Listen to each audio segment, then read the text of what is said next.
Histórica Plaza Sarmiento en La Rioja. Algún día fue epicentro de las discusiones sobre el riojanazo. Acá estamos en esta noche de abril y estamos con dos conocidos nuestros amigos. Daniel Íñigo, ¿cómo estás? Muy bien, Eduardo. Guillermo Pereira, ¿cómo estás? Muy bien, Eduardo. Creo que te conozco. Nos conocemos. Daniel, hay razones por las que quería hablar con vos, que una es esto que te ha traído de vuelta a la polémica, vendría a ser dentro de la universidad, por algo que parecía que había quedado desterrado en cuanto al post-toma y sin embargo parece reflotar en estos momentos en la Universidad de La Rioja. Sí, los avasallamientos sobre los avasallamientos sobre los docentes, sobre los estudiantes, sí. Que bueno, evidencian algo que nosotros venimos denunciando, que es el intento de Calderón de hacer un punto final a la lucha de la toma del UNLAR. La intención en este momento del oficialismo del UNLAR es la de enterrar bajo varios... O sea, vos me decías metros. Que esto se parece mucho a los feriados largos, un efeméride, nada más. Exactamente, es convertir a la toma en un hecho, un efeméride, un hecho así para ponerlo en un cuadrito dibujado como se dibuja la revolución de 1810 y nada más. Que la toma ya pasó y que estamos en otra etapa y que eso se dio por ciertas características y que ahora ya no pasa eso, cuando en realidad justamente las herramientas que están usando para aniquilar las ideas de la toma son justamente las mismas que usaba Tello Roldán: la persecución a los estudiantes que luchan, la persecución hacia los docentes, que es algo alevoso la forma en que se está haciendo en humanidades. En el caso de los docentes de música se está tratando de aplicar un ajuste tremendo con los mismos argumentos que usaba Tello, de acusar a los docentes de vagos, de acusarlos de chorros, de acusarlos de todas las cosas, de despreciar alevosamente las carreras humanísticas, las carreras artísticas, que es bueno, un mecanismo que se tiene en todas las universidades, ¿no? Porque tengamos en cuenta que Tello siempre gobernó al tono de todas las universidades, al tono de todos los gobiernos provinciales y nacionales, y que hoy Calderón está haciendo exactamente lo mismo y que a ellos les peligra justamente la historia de la toma y el hecho de que la toma siga vigente en el corazón y en las cabezas de los estudiantes. Y bueno, entonces el plan que tienen en este momento es directamente de empezar a enterrar a esas ideas y bueno, la herramienta que están teniendo es la de perseguir y callar a los principales dirigentes. Guillermo, en la historia de la humanidad hay una presencia que ha molestado al poder y han sido los jóvenes, tal cual lo plantea Daniel. Hay una intención de lo que dice Daniel y que creo que todos coinciden, es esto de convertir a la toma en una efeméride. Ahora, ¿qué hiciste vos para evitar eso? Bueno, haceme ver tu libro. Ya lo habíamos presentado en otra oportunidad. Bueno, la idea básica que fundamenta este escrito es una cuestión muy personal, es un relato muy en primera persona, porque no es una investigación científica, simplemente es... Bueno, pero está directamente relacionado con los 21 días. Contar los 21 días desde una perspectiva propia, decir cómo lo viví yo en carne y uña y qué es lo que yo viví como riojano, como universitario, ¿no? Esto de evitar que nos escriban ellos la historia o en otro sentido que la capitalicen o para beneficio propio o para enterrarla, porque es lo que sucede. Guillermo, ¿de qué es la tapa de tu libro? La tapa del libro es de cartulina. ¿Y cómo se fabrica el libro? Esto se fabrica en casa. Imprimo frente a la universidad y después lo voy encuadernando. ¿Cuál ha sido el aporte de la Secretaría de Extensión Universitaria, por ejemplo, para que vos puedas terminar tu libro? No, desde la universidad lo último que se publicó fue las Crónicas de la Toma, que eso se hizo con libro E, y después nada, yo presenté notas para ver si me podían ayudar en la imprenta, pero no tuvieron fruto. Los documentos, las tesis, las ponencias, toda la documentación que sale de la toma, los diarios que se hicieron de cada día de la toma, el libro tuyo y todo el material que se hizo, forma parte, por ejemplo, de interés para quienes ingresan a la universidad.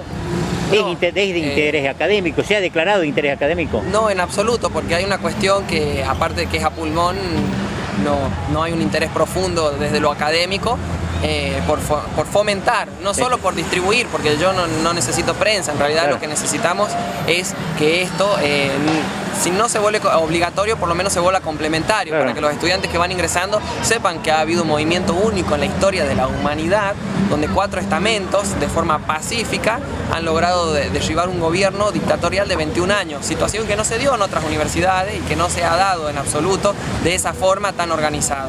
Y eso los estudiantes de primero y segundo año en la actualidad, lo vivo en carne propia todos los días cuando camino los pasillos, no lo saben, no tienen ni idea de lo que ha sucedido. Daniel, vos me decías recién que hay sueños que tienen que ver con esto, que es la lucha cotidiana de ustedes, que es justamente unirse, ensimismarse con los riojanos para que algún día la realidad de la universidad la cambien todos, no solamente los estudiantes. Exactamente, sí. La idea es que mientras existe el régimen político que gobierna no solo el país sino el mundo, la universidad no va a cambiar.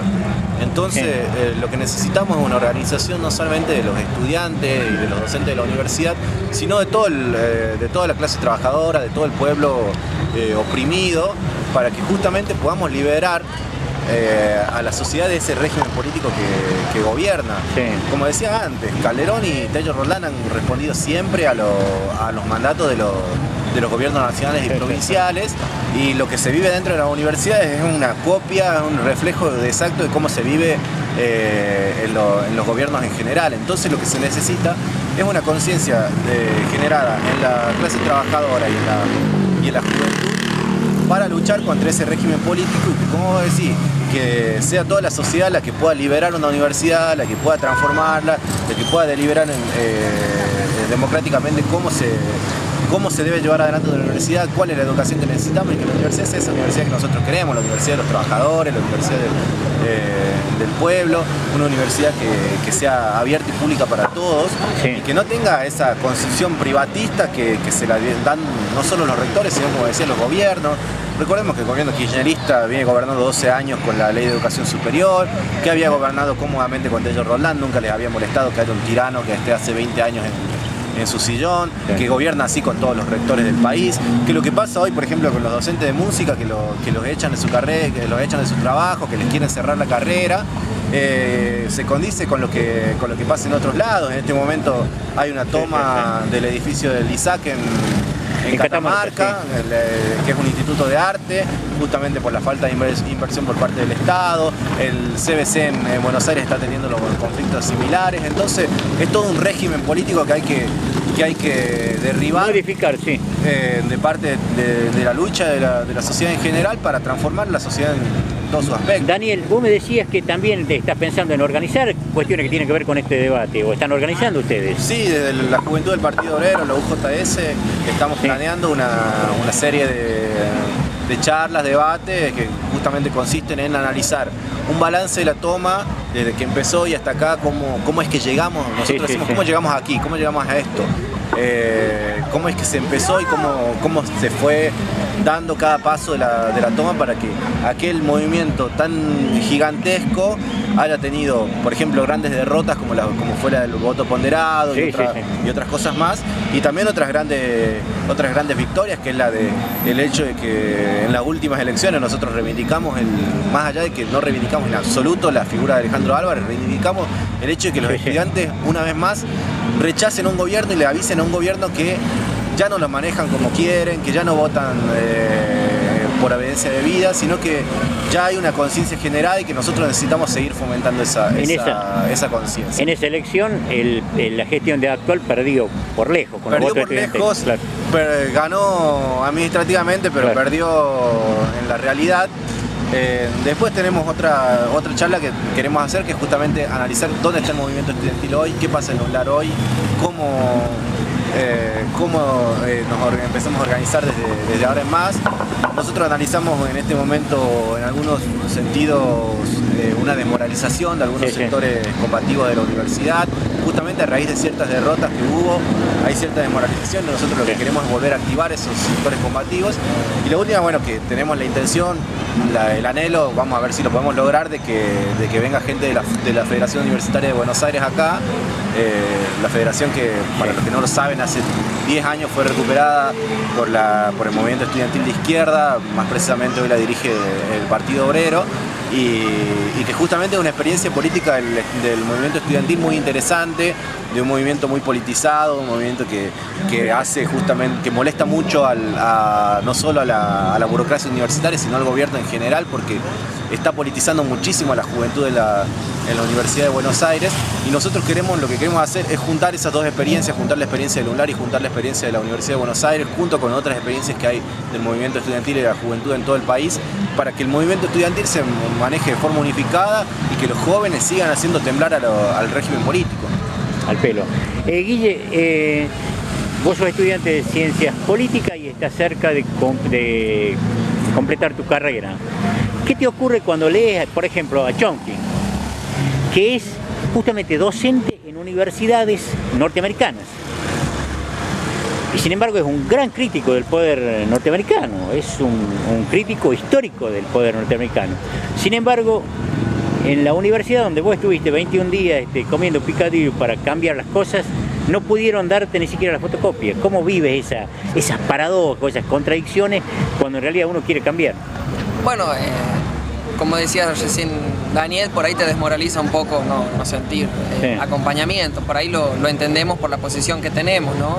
Muchos de nosotros hemos sido cuestionados. Al principio, durante la toma, éramos los baluartes, éramos el ejemplo a seguir, la vanguardia estudiantil. Y luego, cuando vimos que había cuestiones que no se iban a consolidar, que eran reclamos de la toma, tuvimos una posición de lucha, una posición combativa contra eso que veíamos que no se iba a materializar, y se nos idealizó, se nos convirtió en oponentes a destruir, y bueno, tiene que ver con eso también. Bueno, pero de todos modos está muy fresca, o sea, aparece como que recién está reverdeciendo aquello que fue la semilla, ¿no? Por supuesto, cuando pasaron 5 o 6 días de la toma, usted me hizo una pregunta sobre lo que podía suceder. Yo le contesté que lo viejo nunca termina de morir y lo nuevo nunca termina de nacer. Claro. Y hay posibilidades, como las que están sucediendo, que es que se envuelva un status quo en el que nadie cuestione nada. Claro. Donde la toma pase un cuadrito, como dice Daniel, al olvido, solo sea una efeméride, y todo vuelva a ser como antes, digamos, una cuestión cíclica. Claro. Bueno, de todos modos ustedes están creando... El desafío está en entender eso también, claro. Que en esa transición que se da, tenemos que tratar de que lo nuevo que planteamos hay que regarlo todos los días para que termine de nacer. ¿Qué le quisieras decir a todos aquellos que conoces, que aprecias, que yo sé que vos tenés muy buena relación con todos? ¿Qué quisieras decirle en este momento tan especial donde aparecen muchísimas de las torpezas de Tello Roldán otra vez ahí en la universidad? ¿Qué le quisiera decir a todos? Tienen que estar todos presentes, porque a todos de manera directa o indirecta nos afectan muchas veces las decisiones, si no todo el tiempo, y tenemos que estar ahí para marcar los errores, para plantear la crítica, para plantear la crítica constructiva y la mejor salida, porque lo que se juega aquí no es solo un cargo docente por antigüedad o porque le falta el título, porque le sobra el título. Está en juego la institucionalidad, está en juego nuestra formación profesional, está en juego nuestros títulos, nuestra salida laboral. Y el proyecto de provincia. Y el proyecto de universidad y de provincia y de país que muchos tenemos y que no lo podemos materializar por torpezas, por ambiciones. Muchas gracias, Guille. Daniel, para ir cerrando, hay algo que me parece que viene a colación de lo que dice el Guille. Necesariamente la toma fue un momento de gran movilización, pero el espíritu ese hay que mantenerlo todos los días en cada acto como alumno, pero también por sobre todo, y creo que es un detalle que recién ustedes lo resaltaban, ya no alcanza solamente con los alumnos, tienen que ser los docentes los que asuman la parte que les corresponde. Me das el pie para citar algo que me gustó mucho, que estaba escuchando el otro día, justamente la idea de preparar estas charlas. Estaba viendo, les recomiendo a todos los que les interese en YouTube buscar una charla que se llama Historia del Movimiento Estudiantil, que la da Pablo Riesnik ahí en la Universidad de Buenos Aires. en la que bueno, Pablo Riesnig empieza a desarrollar una historia del movimiento estudiantil desde un punto de vista muy político, obviamente, como es él. Pablo Riesnig, que es uno de los históricos dirigentes del Partido Obrero. Sí. Y él empieza desde la reforma universitaria de 1918. 18, sí. A la que él dice, bueno, él es como un historiador, dice, yo a todo lo tengo que poner un nombre, yo a todo lo tengo que poder separarlo por periodo, dice. Y me cuesta mucho, dice, ponerle un nombre a lo que fue de 1918, porque no me gusta llamarlo, dice él, reforma de 1918. Dice, entonces, con el paso del tiempo, dice, casi 50 años después de lo que fue lo de 1918, hubo algo que le pudo dar para los historiadores que seguimos el punto de vista nuestro, un nombre a eso, que nosotros llamamos primer cordobazo. Primer cordobazo. En Córdoba no había movilización, no había, el estudiantado estaba chato, la universidad era gobernada por carcamanes, que no los molestaba a nadie. Los estudiantes se levantan. Cuenta ahí una anécdota que incluso en una de las asambleas, cuando tenían que elegir uno de los rectores, los estudiantes agarraban a los carcamanes y los tiraban desde los balcones del segundo piso de la universidad, los tiraban desde los balcones a la calle. Pero ¿qué pasó con lo que fue el movimiento maravilloso de 1918? Muchos de ellos terminaron la burocracia, terminaron siendo funcionarios de la universidad, funcionarios del gobierno, diputados de partidos patronales. Los logros, mucho durante el periodo de huelga del 1918, incluso hubo estudiantes a los que se lo eligió como decanos provisorios de la universidad siendo estudiantes. Habían un montón de series de reivindicaciones enormes que ellos tenían. Ellos en el manifiesto liminar hablaban de la liberación de América Latina y demás. A lo que se termina llegando. Uno ve los libros de historia y dice la reforma del 18 logró la autonomía universitaria, la extensión universitaria y la cátedra paralela. Que digamos las reivindicaciones parecen muy pocas, como ahora que nos digan que la toma del lugar logró el voto directo. Es como una reducción de lo que uno logró. Daniel, sí. Y bueno, a eso iba yo. Fue el primer cordobazo. Y eso llevó a un segundo cordobazo. Claro. ¿Cuál fue el segundo cordobazo? El movimiento estudiantil unido a la clase obrera, tirando a una dictadura militar, estableciendo una deliberación obrera de cómo manejar el Estado, que bueno, después obviamente fue aniquilado por las sucesivas dictaduras militares, aquel movimiento histórico, y eso es lo que tenemos que apuntarle a UNLAR, que no nos entierren las ideas nuestras de la toma del UNLAR, de aquella juventud maravillosa que movilizó 50.000 personas en la calle, y que ese unlarazo, riojanazo, como le quieras llamar, tenga una segunda parte que sea justamente ya no para sacar solamente un rector, ya no solamente para lograr un voto directo, sino para derrocar todo un sistema político y establecer lo que nosotros queremos, que es un régimen que gobierne para nosotros. Como despedida quiero preguntarte algo. ¿Cómo te sientes vos siendo parte de una generación que va a tener un título universitario post toma de la UNLAR? Y la verdad que se siente realmente una satisfacción personal muy grande, porque justamente nosotros hablábamos con algunos compañeros mucho tiempo antes de la toma, decíamos, esta es una universidad donde todo se recibe estandarizada, con maquinitas, con una sola línea y muchas veces sin una discusión, sin la posibilidad de abrir esa cabeza hacia otros aspectos.